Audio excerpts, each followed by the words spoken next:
dengan pemecahan roti, tetapi itu akan mendapatkan kepenuhan dalam peristiwa salib. Jadi kurban Kristus yang ada pada perjamuan terakhir itu lengkapnya itu ada di atas kayu salib. Lengkapnya di atas kayu salib. Maka ya Romo. perayaan ini, sakramen ini juga seringkali juga disebut sebagai kurban kudus.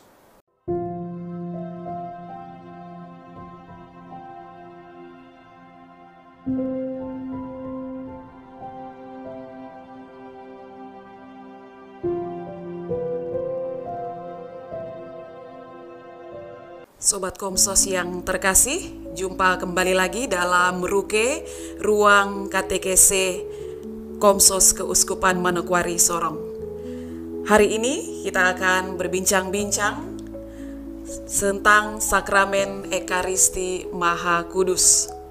Seperti yang sebelum-sebelumnya, dalam episode sebelumnya kita telah membahas seputar sakramen baptis, sakramen tobat.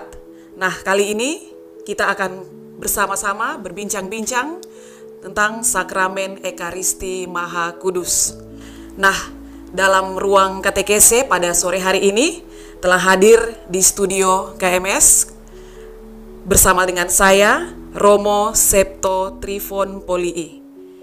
Beliau adalah pastor, dosen STPK, dan ketua komisi.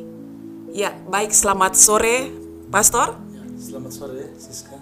Ya, Pastor, bagaimana kabarnya hari ini? Kabar baik. Ya, puji Tuhan. Ya, baik, Sobat Komsos di rumah, kita akan berbincang-bincang bersama dengan Romo. Ya, Romo, langsung saja saya ingin berbincang-bincang dengan Romo dan juga tentunya Sobat Komsos di rumah. Ya, Romo, ini saya sering sekali mendengar macam-macam nama Ekaristi.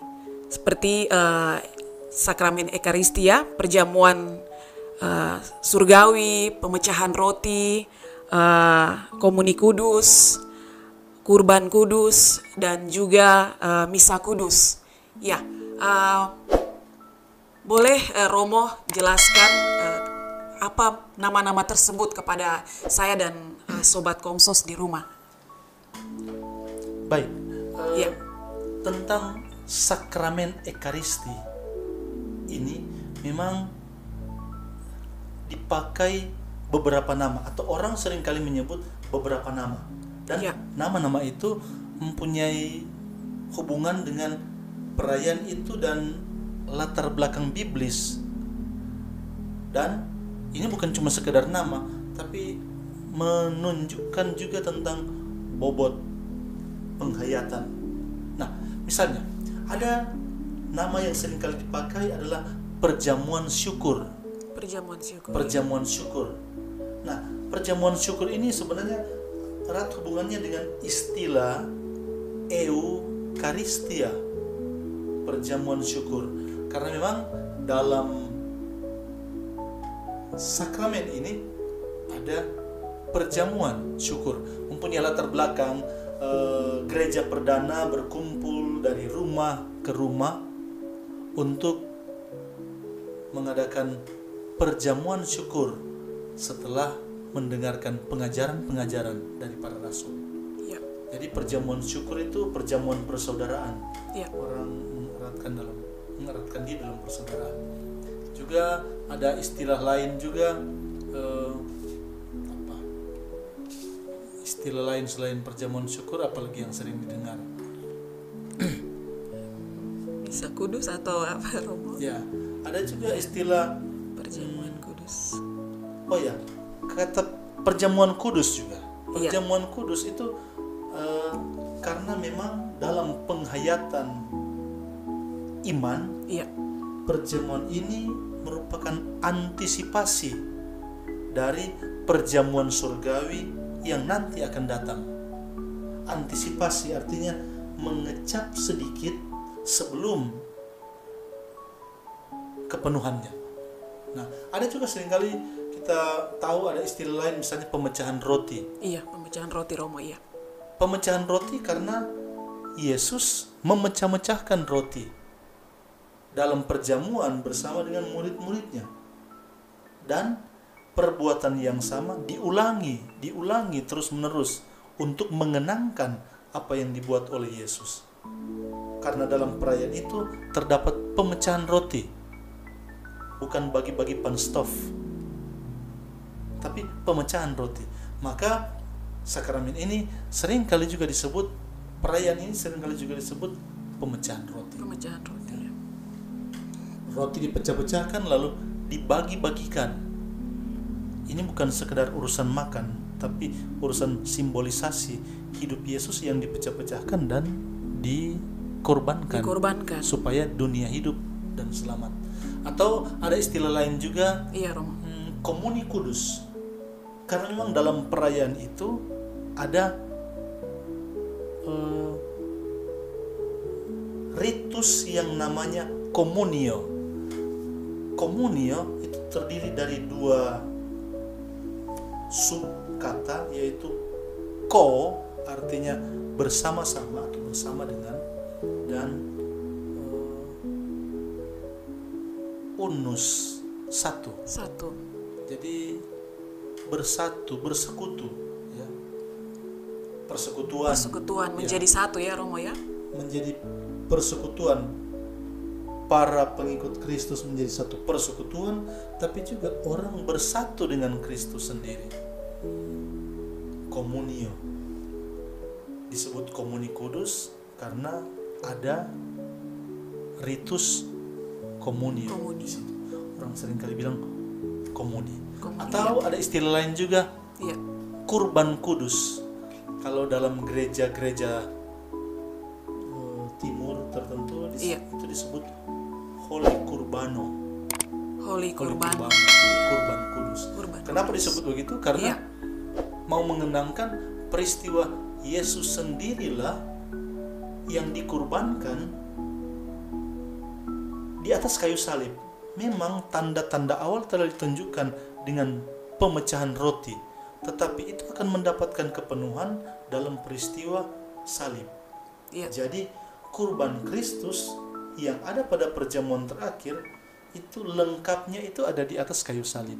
Maka, ya, Romo. Perayaan ini, sakramen ini juga disebut, seringkali juga disebut sebagai kurban kudus.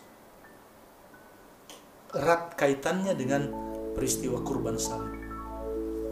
Nah, ada juga istilah lain yang dipakai, yaitu misa kudus. Kenapa misa kudus? Kenapa misa kudus, Karena Romo? pada akhir dari perayaan itu orang-orang disuruh pergilah, kamu diutus. Dalam bahasa Latin dikatakan ite missa es, pergilah kau, anda masing-masing diutus. Nah, karena ada perutusan ini, kurban erat kaitannya dengan perutusan. Karena ada ritus perutusan ini, maka seringkali juga disebut misa kudus. Jadi macam-macam nama ini mau mencerminkan bukan sekedar supaya tampak berbeda, bukan, tetapi untuk menggambarkan juga bobot teologis atau menampilkan atau mencerminkan penghayatan tertentu atau dihubungkan dengan latar belakang tertentu sebagaimana yang ada dalam perayaan itu dan dalam peristiwa kitab suci.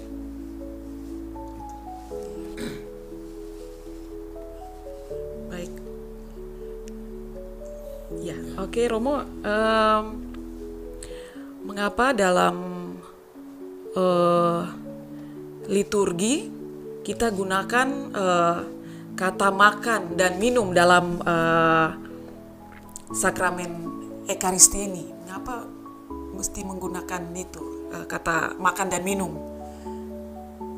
Ya, penggambaran-penggambaran yang dipakai dalam kitab suci untuk menggambarkan kehidupan kekal, itu sudah sejak dalam perjanjian lama, juga dalam perjanjian baru, itu dipakai asosiasi-asosiasi atau dipakai penggambaran-penggambaran yang erat kaitannya dengan makan minum. Dan bukan makan minum biasa, tetapi makan minum yang istimewa. Makanya disebut perjamuan. Dapat disebutkan antara lain, misalnya dari Mazmur-Mazmur, nyanyian Daud, ini menggambarkan tentang padang rumput yang hijau, air yang tenang, domba-domba dihantar menuju ke padang rumput yang hijau dan air yang tenang. Makan. Dalam perjanjian baru kita juga akan menemukan istilah-istilah perjamuan nikah, perjamuan anak domba.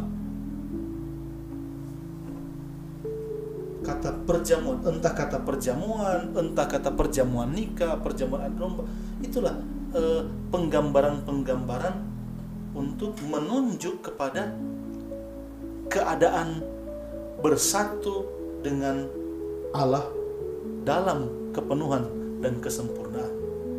Nah, jadi inilah yang namanya metafora.